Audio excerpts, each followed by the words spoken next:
Tahukah kamu, ada kalanya kita mendapati diri kita sedikit demi sedikit tertinggal. Bukan karena ada yang sengaja meninggalkan kita, tapi hanya karena kebiasaan kecil yang diam-diam menciptakan jarak. Kami tidak akan langsung menyadarinya. Semuanya datang dengan sangat lembut, seperti cara Anda berhenti berbicara, berhenti menceritakan kisah lucu, dan lambat laun tidak ada lagi yang tersisa untuk diajak berbagi. Saya ingin bercerita tentang Sarah, seorang wanita berusia 71 tahun yang pernah menjadi pusat perhatian di pertemuan keluarga. Ia sering tersenyum, sering bercerita masa lalu, dan selalu menghadirkan perasaan hangat yang membuat semua orang ingin berada di dekatnya. Namun seiring berjalannya waktu, segalanya mulai berubah. Tidak berisik, tidak jelas, hanya lebih sedikit orang yang menelepon, lebih sedikit pesan teks, makan bersama keluarga, dan lebih sedikit tawa di sekitarnya.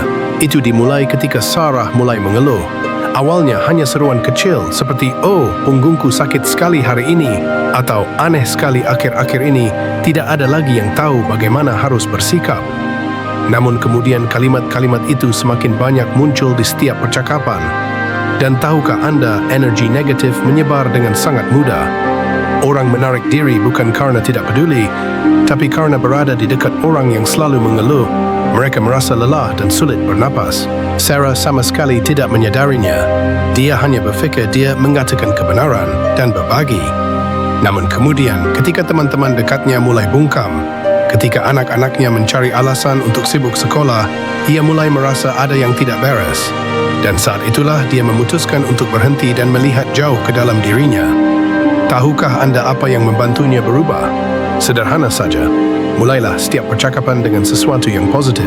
Ia bercerita tentang bunga-bunga di taman yang baru saja mekar, tentang buku bagus yang dibacanya, atau sekadar kue lezat yang kebetulan ia makan pagi ini. Dan secara ajaib, orang-orang mulai mendengarkan lagi. Panggilan balik yang lebih lama, tawa kembali terdengar saat makan malam. Itu tidak terjadi dalam semalam. Namun sedikit demi sedikit, Sarah belajar berubah bukan untuk siapapun, tapi untuk dirinya sendiri. Dia memilih untuk menabur benih kelembutan dalam kata-katanya, lalu menuai hubungannya, sesuatu yang jauh di lubuk hatinya. Semua orang ingin memilikinya. Dan menurut saya, jika Anda perlahan-lahan menarik diri atau banyak membicarakan hal-hal yang salah dalam hidup, inilah saatnya untuk berhenti sejenak. Tarik nafas dalam-dalam, pikirkan satu hal yang kamu syukuri hari ini. Hanya satu hal cukup untuk mengubah energi yang Anda bawa, karena sebenarnya kesepian tidak datang dari jauh. Hal ini tergantung pada cara kita memilih untuk hidup, memilih untuk berbicara, memilih untuk terhubung atau tidak. Dan hal indahnya adalah Anda selalu bisa mengubahnya. Mulai hari ini, ada hari-hari ketika kita bangun, bercermin, dan tiba-tiba merasa aneh. Bukan karena keriput atau uban, namun karena mata itu yang tadinya berbinar gembira, kini terdiam. Sarah juga mengalami perasaan itu. Suatu ketika, Sarah suka menyisir rambutnya, menggoleskan parfum lembut, dan mengenakan kemeja favoritnya. Saat melangkah keluar, dia selalu merasa hidup, seolah-olah dia hadir di dunia ini dan dunia menyambutnya. Namun kemudian, lambat laun, tidak ada yang mengundangnya kemanapun. Dia berfikir, "Okey, tidak perlu menyisir rambutmu hari ini." Lalu, tidak apa-apa memakai baju lama untuk sementara, tidak akan ada yang menyadarinya.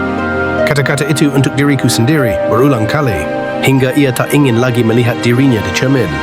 Dan anehnya, mata orang lain yang memandangnya juga mulai lewat seolah-olah dia transparan. Ketika kita berhenti merawat diri sendiri, tidak hanya penampilan kita yang berubah, namun emosi batin kita juga perlahan-lahan melemah.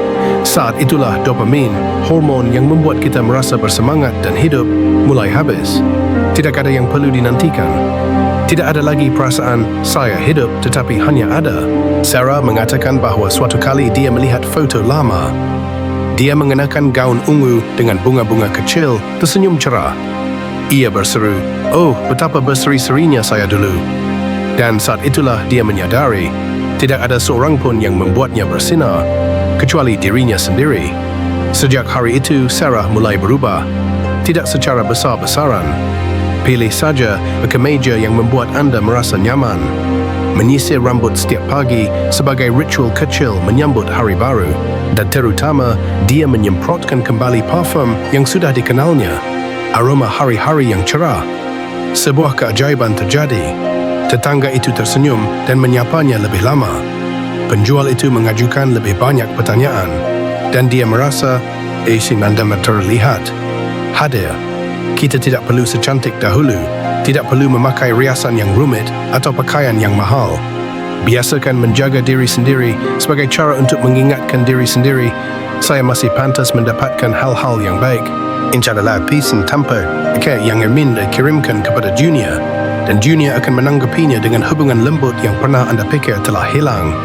Jadi jika Anda merasa dilupakan, cobalah lagi dari hal terkecil. Menyisir rambut secara menyeluruh ke meja yang membuat Anda merasa nyaman, melangkah keluar dengan senyuman. Terkadang hanya itu sudah cukup untuk mulai hidup kembali. Tahukah Anda, terkadang kesepian tidak datang dari kenyataan bahwa kita tidak lagi memiliki siapapun di sisi kita, tetapi dari kenyataan bahwa kita secara bertahap menutup diri menolak perubahan kecil dalam hidup. Sarah, seorang nenek lembut yang selalu menjaga keluarganya, memiliki hubungan yang sangat erat dengan anak dan cucunya. Namun kemudian dunia berubah. Anak-anak tidak menelpon sebanyak sebelumnya. Mereka mengirim pesan, berbagi foto dan video melalui telefon. Bagaimana dengan Sarah? Dia menggelengkan kepalanya. Saya tidak memerlukan semua ini. Jika mereka ingin berbicara dengan saya, mereka akan menelpon. Awalnya dia mengira dia hanya berpegang pada nilai-nilai lama. Namun lambat laun dia mulai melihat dirinya berdiri di luar semua cerita. Foto keluarga, momen acak dalam sehari, lelukon kecil, semuanya terjadi di dunia digital di mana dia tidak hadir. Dan kemudian dia bertanya pada dirinya sendiri, mengapa saya merasa begitu tersesat? Jawabannya bukan terletak pada usia, namun pada penyangkalan. Menolak untuk berubah berarti menolak untuk terhubung. Tidak ada yang sengaja meninggalkannya, dia hanya menutup pintu sendiri dalam keheningan dan keakraban. Hingga suatu hari keponakannya duduk di sebelahnya, mengeluarkan ponselnya dan berkata harap, "Nenek, izinkan saya menunjukkan cara membaca pesan." "Mudah, Rekti. Saya masih yakin Anda akan menyukainya." Sarah ragu-ragu, tapi kemudian mengangguk. Hanya dalam beberapa menit, dia melihat foto cicitnya yang baru lahir, membaca pesan penuh kasih dari putranya yang bekerja jauh, dan menertawakan video lucu. Seluruh wajahnya bersinar, bukan karena teknologinya, namun karena perasaan terhubung, diingat, menjadi bagian dari pelukan keluarga. Perubahan bukan berarti menyerah pada diri sendiri. Terkadang, ini adalah cara untuk mempertahankan apa yang Anda hargai dalam bentuk baru. Anda tidak perlu menjadi melek teknologi. Anda tidak perlu mempelajari segalanya. Sedikit keterbukaan, anggukan, percobaan. Seperti Sarah, Anda bisa memulai dengan teks sederhana. "Aku sangat merindukanmu." Percayalah, responsnya akan datang lebih cepat dari yang Anda kira. Dan perasaan itu, ketika terhubung, ketika seseorang merespon perasaan yang Anda kirimkan, akan menghangatkan hati Anda seperti pagi hari dengan sinar matahari yang lembut menyaring melalui tirai. Jangan biarkan penolakan terhadap perubahan menjadi alasan Anda melewatkan momen berharga dalam hidup. Karena terkadang, satu langkah kecil saja sudah cukup untuk mendekatkanmu dengan orang yang paling kamu cintai. Dan siapa tahu, kamulah yang menjadi alasan mereka tersenyum hari ini. Tahukah Anda, ada sesuatu yang sering kita lupakan seiring bertambahnya usia. Bahwa manusia tidak dilahirkan untuk hidup sendiri. Tidak peduli seberapa kuat dan mandirinya Anda, jauh di lubuk hati Anda, masih ada keinginan yang sangat nyata untuk terhubung, didengarkan, dan hadir di hati seseorang. Kisah Bu Sarah membuatku teringat selamanya. Dialah yang selalu hadir dalam setiap perbincangan keluarga. Namun lambat laun, frekuensi panggilan telefon menjadi berkurang dan pertemuan pun tidak dihadiri olehnya. Bukan karena ada yang sengaja melenyapkannya, tapi karena dia sendiri yang melangkah mundur, diam-diam dan tanpa diketahui siapapun. Dia sering bercerita, berbagi pengalaman, memberi nasihat karena menurutnya itu membantu. Namun suatu hari, putrinya dengan lembut berkata, "Bu, terkadang saya hanya ingin ibu mendengarkan tanpa solusi apapun." Kalimat itu bagaikan sentuhan lembut di lubuk hatiku yang terdalam. Dia terkejut saat menyadari dia terlalu banyak bicara, tanpa benar-benar mendengarkan. Sarah juga menolak segala bantuan, mulai dari membawa barang hingga saran untuk pergi keluar, karena takut mengganggunya, takut dianggap lemah. Namun hal itu membuat orang yang mencintainya merasa terdesak. Mereka tidak tahu lagi bagaimana memasuki dunianya.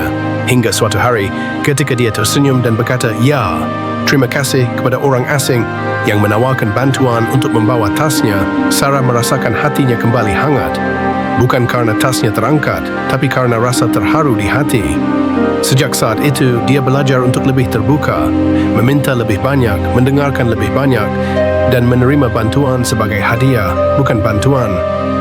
Soalnya, tidak ada seorang pun yang bisa hidup selamanya dalam cangkang yang stabil. Kita semua membutuhkan pelukan, tatapan penuh simpati, atau sekadar seseorang yang bisa duduk diam di samping kita tanpa menghakimi. Dan hal hebatnya adalah, Anda dapat mulai menjalin hubungan tersebut. Berapapun usia Anda, tidak peduli seberapa jauh Anda telah terjatuh dari lingkaran cinta. Mundur selangkah saja, buka sedikit hatimu, tanyakan pada orang tersayang, "Bagaimana kabarmu hari ini?" Atau tersenyum pada seseorang saat mereka mengulurkan tangannya. Jangan menunggu sampai kesepian menjadi kebiasaan. Kita tidak ditakdirkan untuk hidup sendiri, dan Anda berhak berada dalam cerita orang lain, bukan hanya sebagai kenangan, namun sebagai kehadiran yang hangat dan hidup.